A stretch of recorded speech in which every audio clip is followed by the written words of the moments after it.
시청자 여러분 안녕하십니까. 이제 5월 5일 오후 시간인데요. 지금부터 저녁의 안보정론을 시작하겠습니다. 매주 목요일 날이면요, 이 선거 때 여러분들 다 기억나시죠? 4개 여론조사기관이 합동을 하는 NBS가 있어요. 내셔널 브로드캐스트 이 시스템. 이 4개 여론조사기관은 전부 다 친여 성향이 강한 특성을 가지고 있어요. 자, 기억나시죠? 그래서 이 4개 여론조사기관에서 오늘 조사를 했는데요. 이걸 보니까 윤석열 정부의 실력이 이제 드디어 좀 인정을 받는 것 같아요. 자, 국민의힘 지지도도 폭등하고 있고요. 윤석열 당선인의 잘할 것이다 라고 하는 긍정평가도 올라가고 있고, 그 다음에 이번 지방선거 어떻게 해야 되겠느냐, 새 정부에 힘을 실어줘야 되겠다라고 하는 국정운영의 안정성, 여기에도 높은 점수를 주고 있습니다. 그리고 대통령 지지율 빠지고 있어요. 자, 이 내용을 맨 먼저 말씀드리고 있고요. 자, 그리고 이 한동훈 후보자에 대한 청문 일정이 9일날 딱 잡히니까요. 한결에 이어서 MBC까지도, 이 한결에는 뭐 여러분들 이미 잘 아시잖아요. 뭐 반정부 성향이란, 우리 이제 반보수 성향이라는 거야 뭐 다 알려져 있는 상황인데, 이 한겨레가 가장 큰 실수 중에 하나가요. 윤석열 당선인 옛날에 별장에서 성접대 받았다라는 의혹을 제기해가지고 난리가 난 적 있죠. 결국은 사과, 해명문을 내놓고, 내놓았어요. 자, 그런데 거기에 이어서 이제 MBC가 따라서 보도를 하고 있어요. MBC 뭐 볼 것 없잖아요. 똑같은 이 언론 매체들이지 않습니까? 그래서 이번에는요, 어제는 이 한동훈 후보자 딸, 그러니까 이 엄마 찬스를 이용해서 기업으로부터 노트북을 받아가지고 이 복지시설에 기증을 했다. 이렇게 가짜 뉴스를 만들었는데요. 또 이어서 이 한동훈 후보자의 딸이 이제는 논문과 전자책을 어마어마하게 썼는데, 이거는 뭐 그야말로 굉장히 고등학생으로서 쓸 수 없는 어마어마한 학자들이나 쓰는 것처럼 이 허위 뉴스를 만들었어요. 그래서 이걸 가지고 지금 한동훈 후보자를 지금 집중적으로 흔들고 있는데요. 이 얘기는 결국 뭡니까? 민주당 한쪽으로는 한겨레와, 그러니까 민주당이 정점에 있고요. 한쪽 좌측 유구백호. 그래서 한겨레와 MBC가 한동훈 흔들기에 집중적으로 나선 이런 삼각편대로 지금 한동훈 후보자를 흔들고 있어요. 이 내용을 여러분께 말씀을 드리고, 그리고 또 하나 중요한 것은요, 여러분들 뭐 일사천리로 이 강행 처리된 게 검수완박법인데, 우리 국민의힘에서요, 이 가처분 신청도 하고 권한쟁의 심판 청구도 하고 다 그랬잖아요. 그런데 이 가처분 신청해야만이 우리 국민의힘이 입을 수 있는 손해를 줄일 수 있다, 막을 수 있다, 이럴 때 가처분 신청하는 거잖아요. 그래서 윤석열 당선인이 징계받았을 때 가처분 신청 낸 거 기억나시죠? 아주 하루 이틀 만에 행정법원이 바로 심판을 내렸어요. 그래서 윤석열 당선인이 복귀하게 되고 결국은 21대 대통령이 지금 된 거 아니겠어요? 자, 그런데 이번에는 말이죠, 헌재에서 아예 국민의힘이 요청한 가처분 신청을 심리조차 안 했어요. 야, 이거 제가도 그랬잖아요. 이거 심리해봐야 허나허나 뻔하다. 9명 중에 6명이 친문재인 판사들로 되어 있는데 이길 재주가 있겠느냐 했는데요. 그래도 모양새라도 갖추는 게 기본 아니겠습니까? 국민의 세금을 먹고 사는 이 공복인데, 자, 이런 헌재요, 재판관들 싹 바꿔야 되는데 이거 법률상으로 싹 바꾸지도 못하고 참 큰일 났어요. 그래서 이 세 가지 뉴스를 집중적으로 여러분께 분석해 드리도록 하겠습니다. 자, 맨 먼저 여론조사 결과인데요. 이 4개 여론조사 오래간만에 제가 말씀을 드릴게요. 엠블레인 퍼블릭, 그 다음에는 K-스탯 리서치, 그 다음에 코리아 리서치, 한국 리서치. 이 한국 리서치하고 이 코리아 리서치는요, KBS가 좋아하는, 자주 의뢰하죠. 이 엠블레인 퍼블릭은 JTBC에서 좀 의뢰를 한 것 같고, 또 K-스탯 리서치도 상당히 능력 있는 여론조사 기관입니다. 그래서 5월 2일, 3일, 4일 어제까지 조사를 했어요. 그래서 먼저 이 정당 지지를 보면 국민의힘이 41%, 그리고 민주당이 30%, 이 차이가요 11%나 나는데, 국민의힘은 전주 대비 무려 6%나 급 상승했어요. 그래서 최근 6개월 조사 중에서 최고치를 기록했고, 반면에 민주당은요 34%로서 지난주 대비 4% 하락했습니다. 자, 그 다음에는요, 이제 이 당선인 차기 국정 잘 수행할 것이냐, 긍정평가가 54%고 부정평가가 10%예요. 그래서 긍정과 부정의 차이가 14%가 나는데, 잘할 것이라는 응답이 54%, 상당히 이제 편차가 못할 거하고 벌어지고 있는데요. 긍정 응답이 4%나 급등하고 부정 응답은 3%나 줄어들었어요. 그러니까 굉장히 지금 개선되고 있는 추세에 있다. 이렇게 해석이 되는 대목입니다. 그래서 그 다음에 이제 이 당 지지와 관련해 가지고요. 연령대별로 분석을 해보면 국민의힘 30대 40대를 제외한 전 연령대에서 긍정이 민주당을 훨씬 앞서고 있어요. 그래서 57%, 60%. 그리고 민주당은 30, 40대에서 앞섭니다. 그래서 이 국민의힘은 30대에서 40대에서 지지율이요. 자, 이 30대의 경우에 민주당은 35인데 국민의힘은 31. 그리고 40대에서는 민주당이 42인데 국민의힘은 27. 40대가 여전히 강한 현 정부 지지층이에요. 그런데 이제 좋은 것은요. 그나마 수도권에서 우리 국민의힘이 앞서요. 서울에서는 41대 25로 16%로 그리고 인천 경기에서는 39대 32로 7%로 앞서고 있다. 그리고 특히 중도층에서 우리가 굉장히 지지를 많이 받고 있어요. 국민의힘이 36%, 민주당이 28%입니다. 그래서 이번 지방선거, 그러니까 국민의힘을 찍어야 되겠다 쉽게 얘기해서 이게 52%, 아니야 민주당을 찍어야 돼. 이게 39%. 그래서 무려 13% 정도의 차이를 내고 있고요. 문재인 대통령의 지지율도 지난 대비 1%가 빠져서 긍정이 46, 부정이 49 이렇게 되어 있습니다. 예. 자, 부정평가는요, 전주 대비 3%나 올라갔다. 예. 그래서 이번에는요, 이 4개 기관은 언제든지 여론조사 방식으로 지금 조사를 진행했어요. 자, 그리고 검수완박법 정리된 거, 이번에 처리된 거 어떻게 생각하느냐? 잘못된 것이다. 이게 52%고요. 잘된 거야 33%. 그래서 무려 19%가 차이가 나는데 이렇게 민주당과 국민의힘의 격차는요. 바로 검수완박법이 가장 큰 영향을 주는 것 같습니다. 그리고 이 코로나 방역 잘하고 있다가 63%. 아, 이거 참 헷갈리네요. 잘못하고 있다가 35%입니다. 그리고 실외 마스크 해제한 거 잘했다 55%. 잘못했다가 42인데 이 실내 마스크 근데 제가 다녀보니까요. 이 정부 당국에서는 공식적으로는 방역 조치에서 해제하는 걸로 되어 있지만은 우리 시민들 보니까 그래도 여전히 많이 차고 다니는 것 같습니다. 그리고 한덕수 후보 잘못 인선했다. 이게 45, 잘한 인선다가 33. 그래서 잘못했다는 프로테지가요. 무려 12%나 높습니다. 그리고 이 당선인 변화가 없다가 49%고요. 이미지가 나빠졌다가 26, 좋아졌다가 22.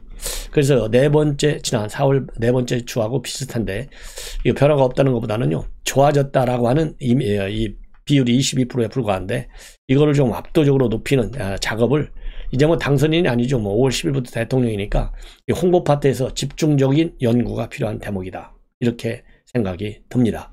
네. 자, 이렇게 해서요. 지금 현재 전반적으로 우리 국민의 여론이 상당히 좋아지고 있다라는 점 여러분들께서 충분히 느끼시지 않을까 생각이 들고요. 그 다음에는요. 지금 헌재 심리 참 알다가도 모를 일이에요. 지금 이제 뭐 이 정교무에서도 이 검수완박 효력정지를 촉구하는 기자회견도 하고 최근에 바로 어제죠. 어제 그렇게 나왔는데 헌재만이 고도에 떨어져 살고 있는 조직 같습니다. 자, 이게 이제 법률투쟁인데요. 법률투쟁도 될 수가 없어요. 왜냐하면 뭐 우선 국회가 압도적인 다수로 하고 있고 대법원이든 뭐 그다음에 헌재든 전부 진보파 인사들이 꽉 장악을 하고 있기 때문에 대책은 없지만 그래도 헌재하면 또 대법원도 마찬가지죠. 법을 지켜야 될 거 아니에요. 스스로 법을 지키지 않는 헌재. 뭐 그렇다고 헌재를 뭐 해설할 수도 없는 거고 판사들을 바꿔야 되는데 그거는 임기로 딱 정해졌기 때문에 5년인가요? 이거 대책이 없어요. 기다리는 수밖에 없는데 유일한 대책 남은 것은 우리 분노한 민심의 무서움을 헌재에 전달되게 해야 돼요. 그래서 우리 우파 언론 매체 그 유튜브를 포함해서 압도적 이 비판 여론을 헌재에 대해서 쏟아 부어야 되겠다라고 말씀을 드려요. 자, 왜냐하면 여러분들 잘 아시다시피 지난 4월 29일 날 말하자면 국회에서 통과가 됐지 않습니까? 자, 4월 29일 날 통과가 됐는데 맨 먼저 이 통과시키기 위해서요. 이 양양자가 반대하니까 이 의장 탈당을 했어요. 민영배가. 그리고서 안건 조정위가 열려갖고 이 법안을 처리했어요. 이게 4월 26일입니다. 4월 26일 날 처리하니까 바로 그 다음날 4월 27일 날 본회의 절차에 중대한 하자가 있다. 그래서 본회의를 막아달라라고 하면서 4월 27일 날 가처분 신청을 냈어요. 자, 그러고 그랬는데 그러면은 가처분 신청을 내야만이 본회의 부의를 막을 수 있잖아요. 그런데 이때 말이죠. 이때 바로 이제 심리에 들어가야 될 거 아니에요. 최소한도 27일 날 냈으면 28일 날 아니면 29일 날까지는 심리가 끝낼 수 있도록 공지를 해야 될 거 아니에요. 그런데 아무런 조치를 헌재가 취하지 않았어요. 그러니까 29일 날 결국은 이 권한쟁의 심판을 청구했어요. 우리 국민의힘에서. 왜 권한쟁의 심판 청구를 했느냐? 바로 국회의원의 법안 심사 의결권을 침해했다. 왜냐하면 안건조정위에서 이거 제대로 심의를 안 했잖아요. 그러니까 국회의원들은 안건조정위에서 제대로 심의 의결을 해야 되는데 이게 무시가 된 거예요. 그러니까 법안 심사 의결권 침해했다는 이유로 박병석 의장과 박광훈 법사위원장, 왜냐하면 이 법사위에서 이루어진 거니까요. 그리고 법사위 박광훈은 박병석 의장의 지시를 받고 있잖아요. 그래서 이 두 사람을 상대로 해서 권한쟁의 심판을 청구를 했습니다. 그런데 이 헌재에서는요, 이 가처분 인용 신청 4월 27일 날 낸 거 아예 심리를 하지 않았고 4월 29일 날 낸 이 권한쟁의 심판 청구만 그러다 보니까 지금 남아 있어요. 자, 그러다 보니까 결국은 어떻게 됐습니까? 가처분 신청이 안 되니까 헌재에서 심판을 안 하니까 결국은 자동적으로 4월 30일 날 3일 후에 4월 30일 날 검찰처법 개정안이 통과되고 그로부터 다시 3일 지난 5월 3일 날 형사소송법이 전부 다 처리된 거예요. 그래서 이제 사실 남은 거는 아까 말씀드린 대로 이 권한쟁의 심판 청구한 거 4월 29일 날 요거 하나만 남아 있어요. 자, 그러면 아까 말씀드린 대로 이 윤석열 당선인이 징계 처분됐을 때 행정법원이 얼마나 기민하게 움직였어요.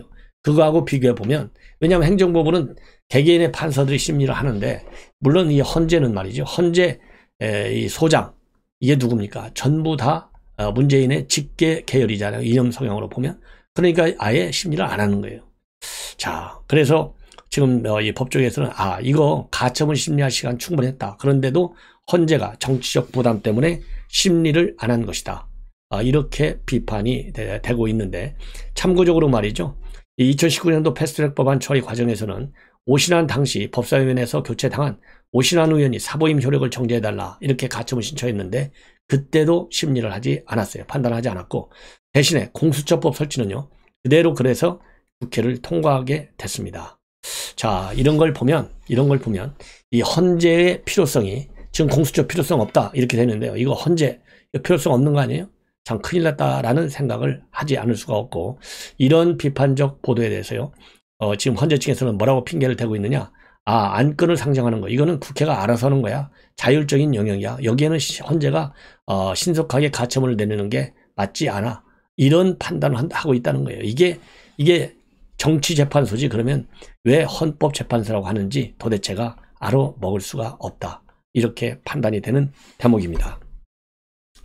자, 이번에는요, 이 한동훈 관련 뉴스인데, 이 한마디로 얘기해서요, 지금 한동훈 딸 좌표 찍기에 나섰다. 이런 지금 보도가 나오고 있어요. 그래서 이게 핵심이 바로 뭐냐?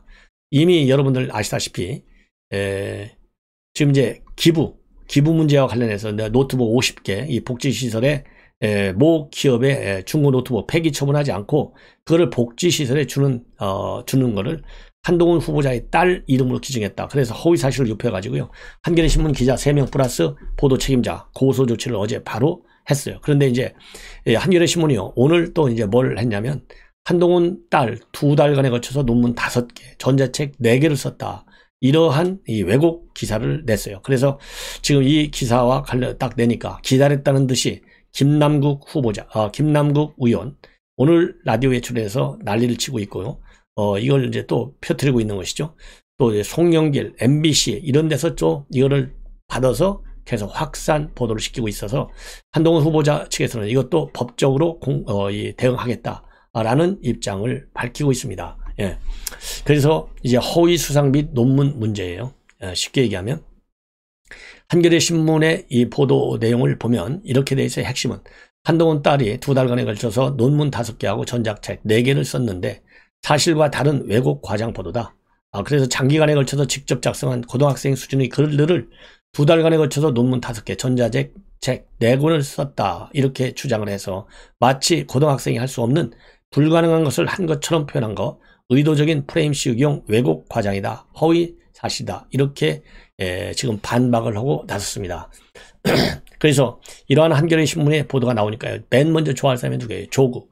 오전에 페북에 글을 올리고 고교 1학년 딸이 2021년도 하반기에 다양한 분야의 고난도 주제로 단독저자 영어 논문 6편을 작성하고 4개의 저널에 게재했는데 이와 별도로 2021년도 11월 자신과 단체 이름으로 전자책 4권도 출판했다.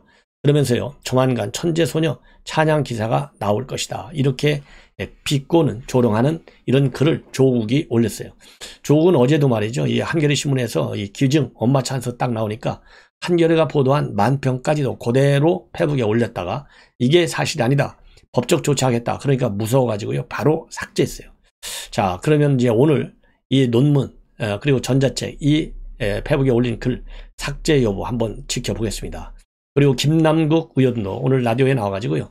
한 후보자 딸이 고1 때 2달간 논문 5개가 반독점법, 국가채무 등 굉장히 제목만 들어도 쓰기 어려운 그런 내용들을 썼는데 그 다음에 또 불과 몇 개월 사이에 기하학, 기초미적분학, 세포주기와 유사분열 등의 주제로 전자책을 썼다고 이야기를 하고 있기 때문에 과연 이런 것들을 고등학교 1학년 학생이 학교 시험 보면서 다 가능하겠느냐.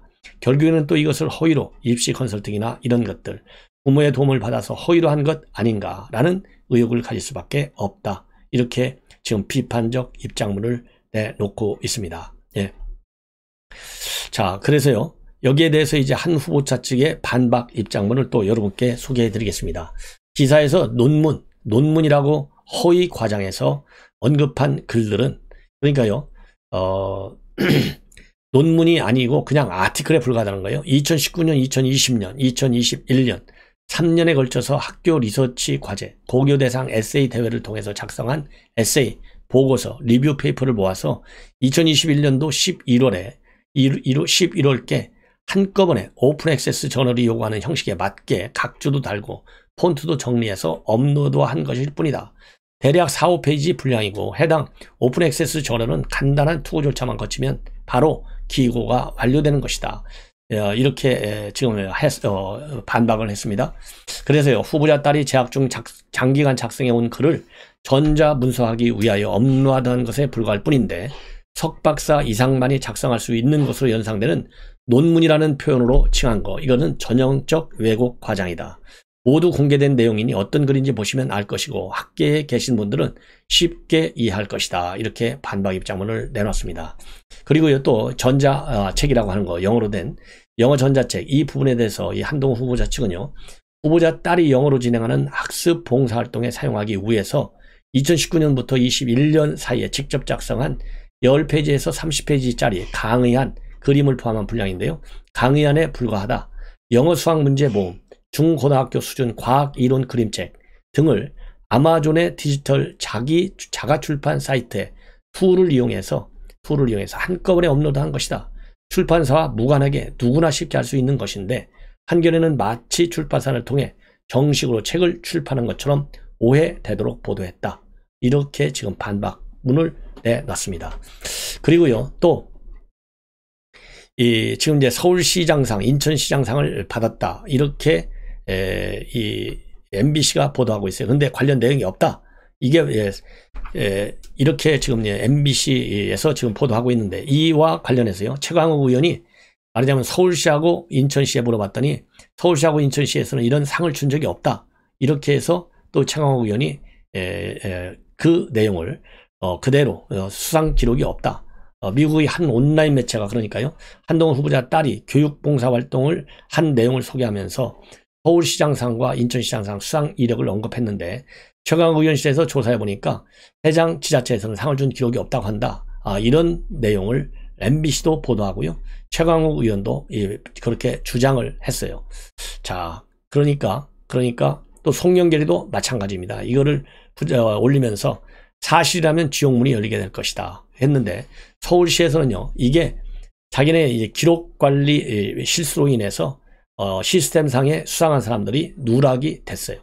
누락이 됐을 뿐이지 수상을 한 것은 사실로 확인이 됐습니다. 자, 그래서 서울시가 뭐라고 발표했냐면 어린이 및 청소년 부분으로 분야별 부서에서 심사하고 시상한 후 사후적으로 표창관리 시스템에 등록하는 방식으로 이력이 관리되는데 2021년도 수상자 114명이 시스템 등재 과정에서 누락됐고 여기에 한 후보자 딸도 포함됐다. 이렇게 서울시가 밝히고요. 한 후보자의 딸은 지난해 5월 5일 서울시 시민상 어린이 및 청소년 부분 중 봉사협동 부분 우수상을 수상했다. 이렇게 밝히고 이제 수상 관련 자료를 국회의원실 즉 최강욱실에 다시 보내겠다라고 밝혔습니다. 예. 자, 그래서요. 서울시에서도 오늘 이제 사실대로 상 받았다라고 하는 것을 다시 확인해 줬고 어젯밤에 MBC가 이 상을 준 기록이 없다라고 하는 보도 내용도 MBC에서도요. 이제 새로운 사실을 보도해야만 옳은 일이 된다. 이런 생각이 듭니다. 자, 이렇게 해서요. 정말 한동훈 후보자 이제 디스하기에 바빠진 지금 여건인 것으로 그렇게 보입니다. 그리고 한동훈 후보자 청문준비단에서는요. 참고로 한 후보자의 딸은 아직 대학 입시를 지원한 사실조차 없다. 이렇게 밝혔어요. 그러니까 이렇게 상장 내고 이렇게 전자책 내고 뻥튀기 하고 있는 건데 마치 자녀 입시 그러니까 조국 아들 딸하고 연계시키는 프레임을 짜고 있는 거예요. 자, 이거는 잘못된 내용이라고 하는 것을 우리 시청자 여러분들 정확하게 알아두시기를 바람하지 않습니다. 지금 그리고요 방금 청와대에서 우리 대통령 당선인 측에서 인선을 발표했는데 국정상황실장에는 한호섭 그리고 신설된 정책주름기획관은 장성민 그리고 이 경제금융비서관에는 김명환 산업정책비서관에는 강경성 정무는 홍지만 그리고 검찰 출신으로는요 주진우 변호사와 이시원 공직기강 그 다음에 총무는 최순 이렇게 지금 발표를 비서관급 인사를 발표를 했습니다. 이 내용은요 별도로 자세하게 바로 이어지는 방송에서 보도해 드리도록 하겠습니다. 대단히 고맙습니다.